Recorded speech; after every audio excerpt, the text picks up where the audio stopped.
Olá pessoal, aqui é o professor José Maurício trazendo para vocês nossas videoaulas sobre arquitetura empresarial. Essa é a nossa videoaula 8 que trata da administração da inovação e mudança. Então vamos à nossa videoaula. O ambiente organizacional ele é fonte de criatividade e de inovação. E essa inovação ela tem se mostrado um dos grandes diferenciais, um dos grandes motores para as empresas se tornarem competitivas no mercado.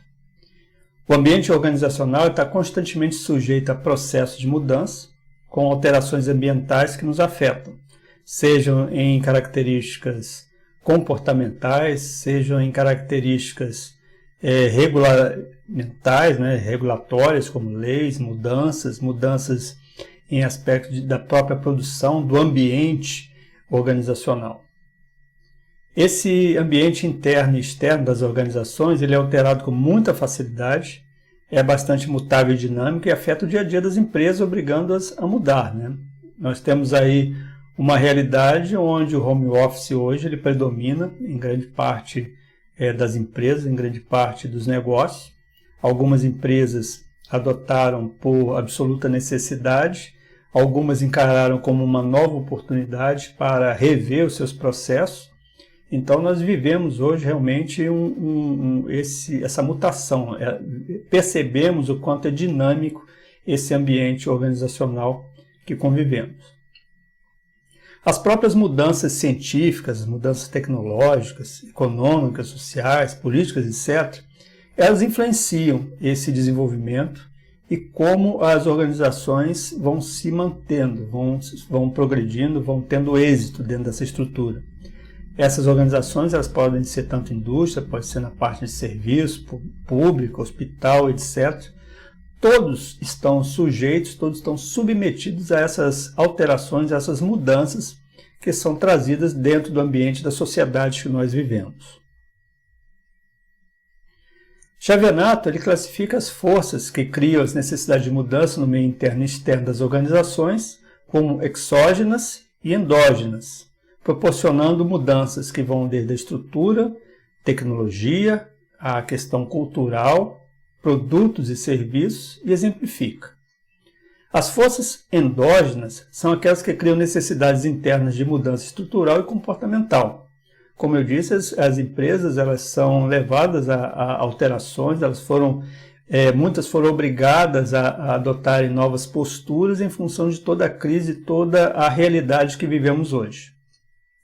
Temos também as forças exógenas, que provêm do ambiente externo das empresas, que são oriundas de tecnologias, de legislação, de valores de sociedade, de limitações do ambiente, questões ambientais como nós vivemos hoje, essas questões de pandemia, essas questões de limitações, são forças exógenas que vão trazer mudanças às estruturas, ao ambiente organizacional.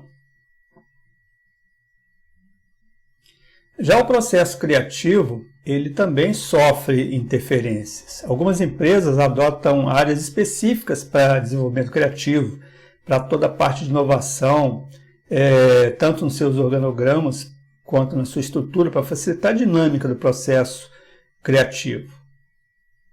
Então, esse processo de criação ele também envolve uma análise. E o processo de análise também não vai ocorrer de uma forma isolada, ele vai também sofrer mudanças. Há uma interação como os componentes do processo criativo humano vão se ajustar, principalmente nas situações de mudanças bastante bruscas, de mudanças radicais em termos de comportamento. A interação ela não ocorre de uma maneira ordenada, pois o momento criativo ele envolve tanto o refinamento de ideias como até o inverso, ou seja, a ocultação de detalhes. Isso depende do ser humano, depende de cada um, da sua maneira de pensar e da sua maneira de agir. Além disso, existe também todo um mapeamento desde os conceitos primários, os conceitos iniciais, ideias relacionadas a outros que não têm qualquer tipo de relacionamento. Muitas vezes a gente parte de algumas ideias isoladas e vai compondo esse quadro, vai formulando esse processo, através do processo de análise, vai formulando essas ideias, cultuando essas ideias. O momento criativo ele é também dinâmico, e o resultado da compilação das ideias, combinação da análise e síntese desse mapeamento, né? Então nós temos toda uma evolução natural, uma evolução que acontece de forma dinâmica, e cada pessoa, né, cada ser humano executa esse processo de análise, de mapeamento e de síntese de maneiras bastante distintas, buscando chegar, muitas vezes, num resultado bem próximo. Dentro do processo criativo, as organizações devem ser fonte de criatividade e inovação. O processo criativo envolve 3 habilidades, como já foi dito: análise, síntese e mapeamento, que devem ser usadas simultaneamente. A análise é a habilidade que requer a capacidade de avaliar e pensar de maneira crítica, de modo a resultar num raciocínio convergente onde ideias, opiniões e até mesmo possíveis soluções devem ser ponderadas durante uma avaliação. Existe aí o pensar de modo crítico, onde o indivíduo faz uso do que se denomina de pensamento crítico, né? Isso é, o pensamento crítico é a capacidade de considerar possíveis respostas, possíveis soluções, implicações e resultados, ou mesmo problemas decorrentes de uma solução que vai ser empregada. Vejam que nós temos o lado bom e o lado ruim. O processo criativo, né, o pensamento crítico, ele nos traz essa análise. Nós temos também o raciocínio convergente. A análise ela pode se dar de uma forma iterativa, ou seja, de haver recorrência durante o processo de análise. Isso pode ser entendido como um refinamento da análise, onde você vai aperfeiçoando a sua ideia. O indivíduo criativo ele faz um escrutínio e uma distinção de um conjunto de ideias que podem ser novas, que vão ser agregadas e que tenham potencial para serem exploradas. Essa habilidade de análise ela é bem mais elaborada e é um resultado de um raciocínio convergente do ser humano. A síntese ela compreende a habilidade de conceber, de absorver, de ter novas ideias ou produtos, resultantes de um conjunto de ideias já existentes, sejam elas relacionadas ou não. Os indivíduos criativos, eles costumam enxergar o que os demais têm dificuldade de perceber.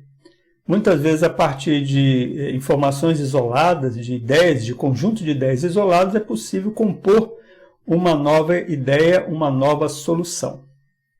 Nós temos aí a linha de raciocínio divergente, que é um fator determinante das habilidades da síntese, que é um modo de pensar aberto, de dimensão ilimitada, onde a pessoa não trabalha com uma única solução, mas várias, vai compondo essas possibilidades para ter as alternativas, né? ter soluções diversificadas. Essas pessoas elas são espontâneas em termos de apresentação de ideias e fazer relacionamento entre essas ideias que normalmente não são observadas ou descobertas por outras pessoas. Então tem uma facilidade de enxergar um pouco mais, enxergar além. E a capacidade imaginativa. Os indivíduos que se consideram criativos, via de regra, são tomados por momentos de extrema imaginação, fantasia e devaneios, que a gente chama viajar na maionese literalmente. Eles têm a facilidade de manipular conceitos e ideias, modificar, adaptar, criar a partir de ideias existentes, ajustar conforme a imaginação vai transportar, e há neles também essa necessidade, esse interesse em aperfeiçoar produtos e ideias. Não se contentam com o que existe, acham sempre que é possível melhorar e muitas vezes extrapolam, né, a linha da realidade, utilizando sua imaginação, utilizando o pensamento de novas formas de utilização daquele produto, daquele conceito, enfim.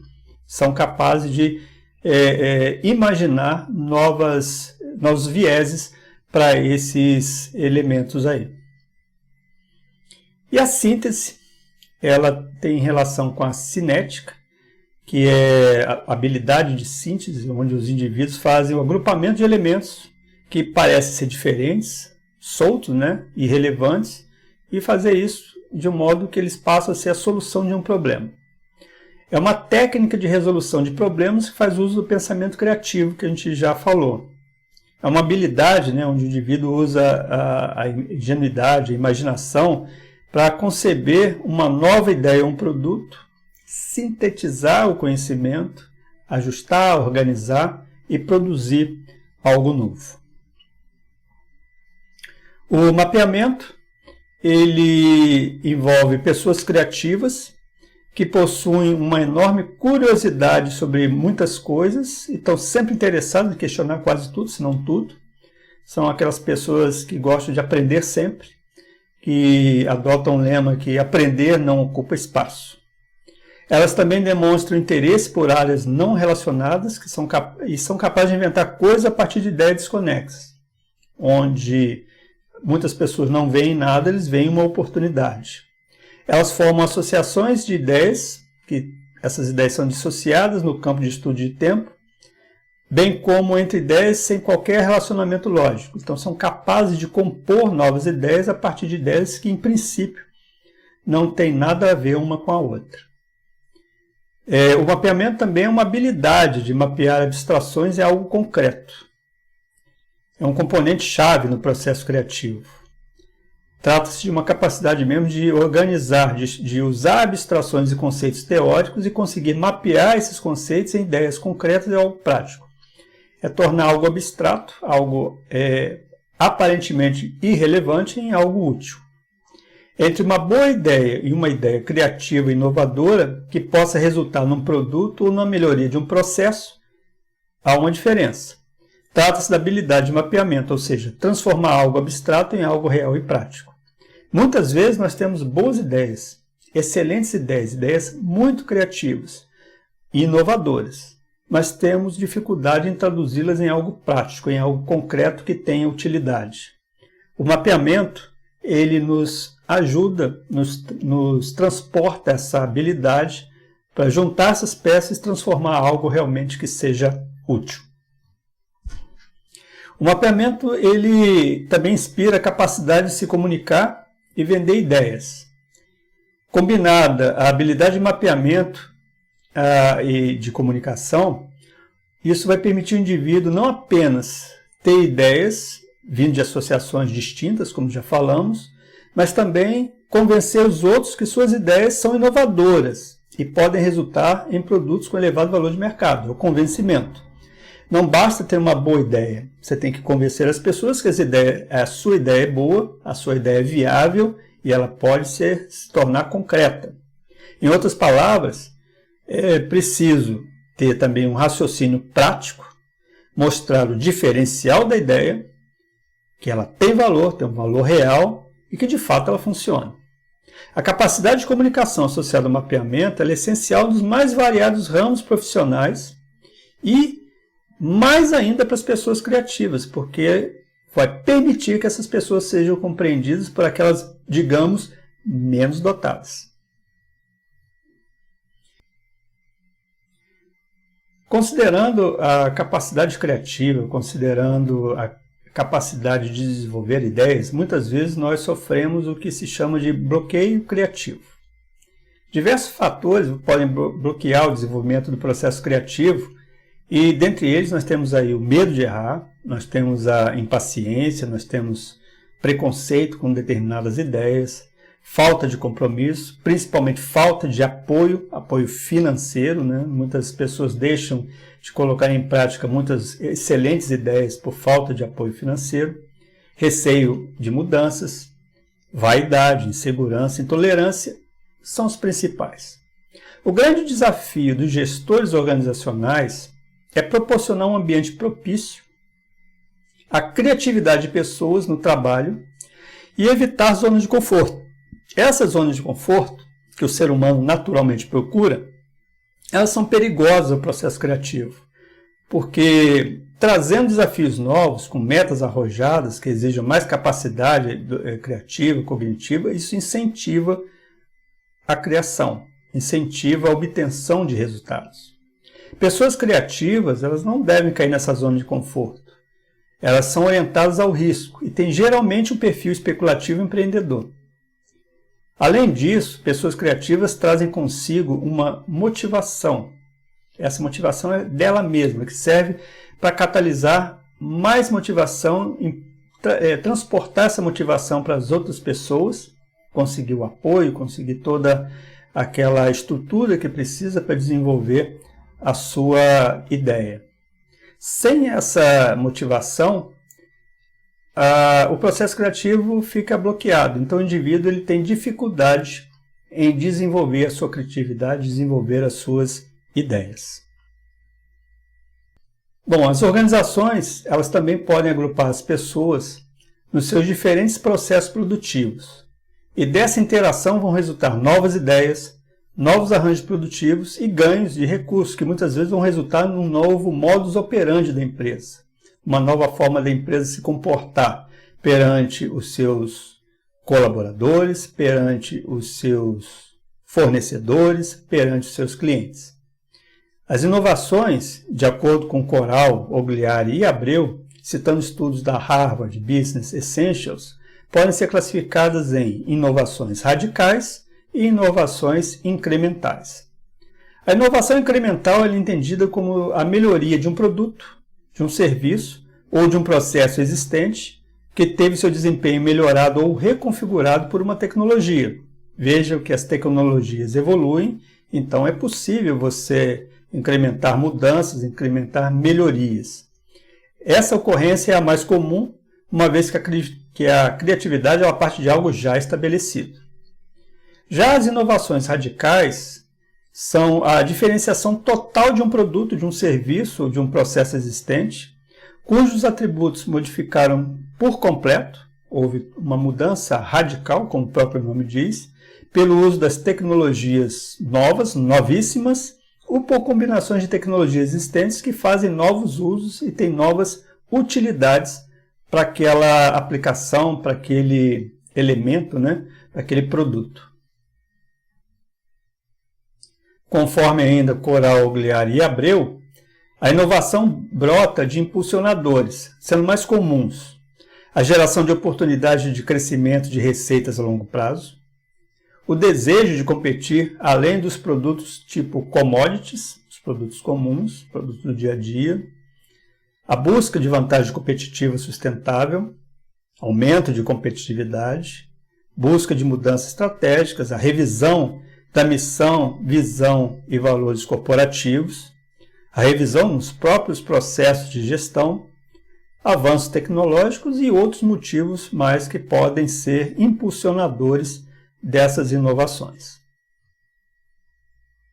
Acontece também que a gente tem as dificuldades, nem tudo são flores, As empresas inovadoras, elas comumente implantam novos produtos ou novos arranjos produtivos, utilizando-se aí de alterações tecnológicas nos seus processos internos e que vão resultar em melhorias incrementais ou radicais, dependendo do grau de influência dessa inovação.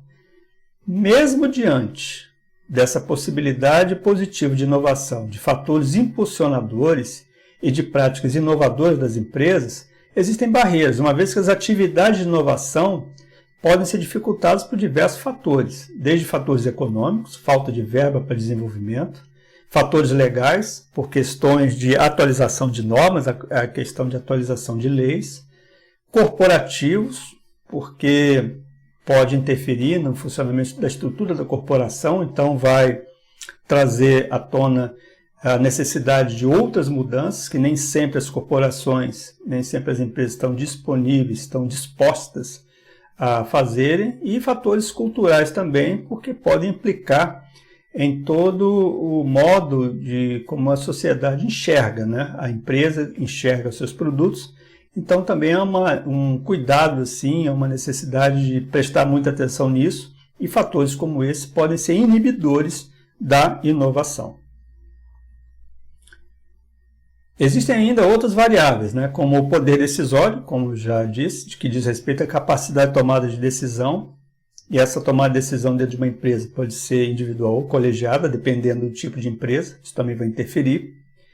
A história e a cultura da empresa, que a cultura acaba sendo uma grande bloqueadora de inovação, ela fica muito sujeita ao pensamento vigente da gestão dominante, e se essa gestão for temerosa, tiver medo de mudança, tiver medo de inovação, isso não vai acontecer. E o próprio ambiente externo, né, da sociedade, que inclui os clientes, que inclui fornecedores, governo, sindicato, órgãos reguladores, enfim. É todo um conjunto de forças externas, as exógenas, que interagem como barreiras à inovação. Vejam que não adianta ter uma boa ideia, mais uma vez, é preciso ter o convencimento de que essa ideia vale a pena e que isso vai trazer resultados positivos.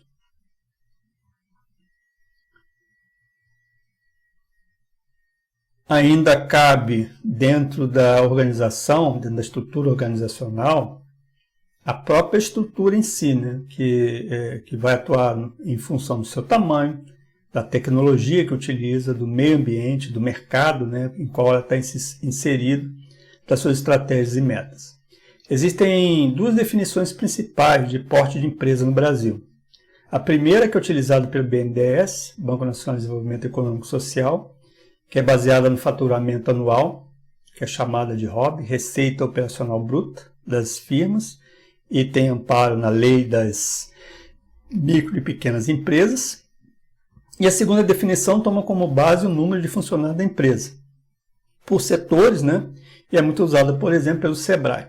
Aí no quadro nós vemos aí a diferenciação de porte, né, por micro, pequena, média e grande empresa, entre resultado operacional bruto, pelo BNDES, e o porte, né, pelo número de funcionários, pelo número de colaboradores, pelo Sebrae, tanto para a indústria quanto para comércio e serviço. Vejam que variam em termos de quantidade de gente, né, e também em termos de faturamento.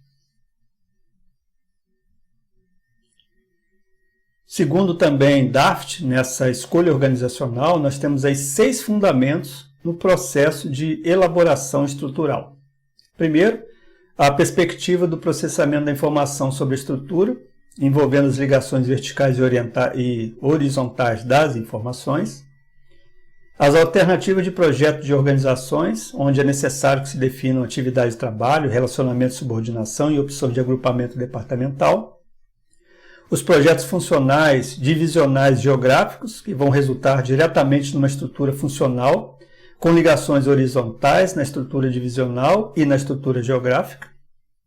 A estrutura híbrida, de acordo com as diversidades de produtos ou localização e centralização. A estrutura matricial, que estabelece as funções de matriz para o exercício de uma dupla autoridade. E os sintomas de deficiência estrutural, cuja avaliação sinaliza resultados poucos positivos na estrutura. Segundo o PMI, né, a estrutura organizacional é uma forma como as empresas se organizam, né, para atingir seus objetivos. A estrutura organizacional ela vai interferir diretamente na autoridade e no poder do gerente de projetos, no projeto em si, na organização em si. Existem 3 estruturas organizacionais básicas. A estrutura organizacional funcional, a estrutura organizacional projetada e a estrutura organizacional matricial. A estrutura organizacional funcional ela é um modelo onde os colaboradores têm uma área definida e um chefe. Esse chefe é o chefe imediato, que é claramente definido, e dependendo do nível hierárquico que se encontra na organização, ele vai ter nomes diferentes. Pode ser um gerente funcional, um gerente operacional, enfim.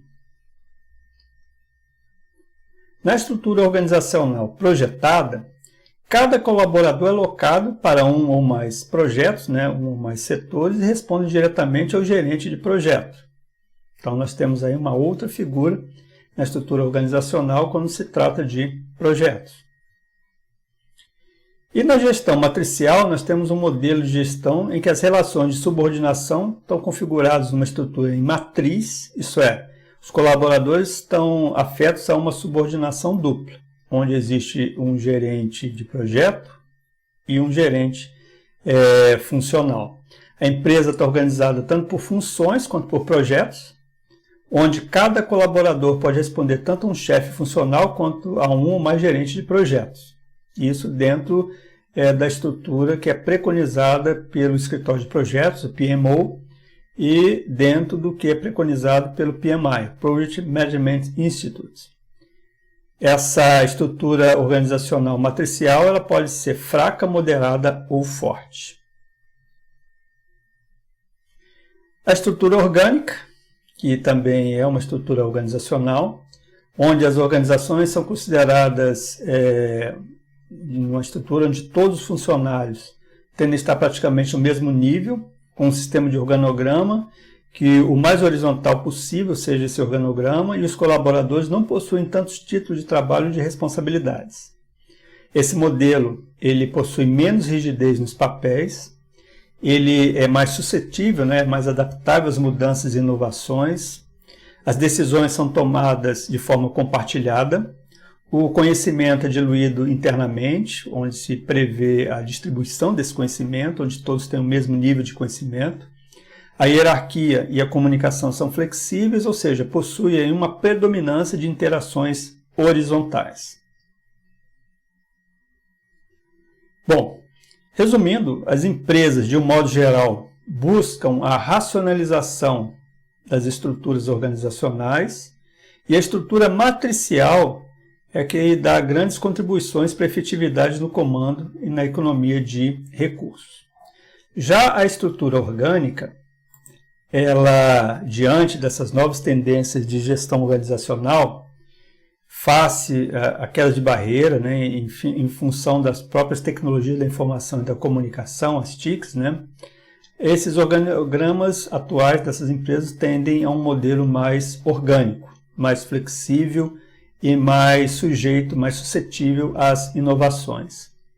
Empresas consideradas modernas e inovadoras têm adotado essa forma de arranjo orgânico dentro das suas estruturas, visando justamente essa forma dinâmica como as coisas acontecem no mundo atual. Bom, pessoal, chegamos ao final dessa nossa videoaula. Espero que esse conteúdo tenha sido útil para vocês, lembrando sempre de consultarem o material disponível em nossa sala virtual. Espero encontrar vocês em uma próxima oportunidade, em uma nova videoaula. Um abraço a todos. Até lá!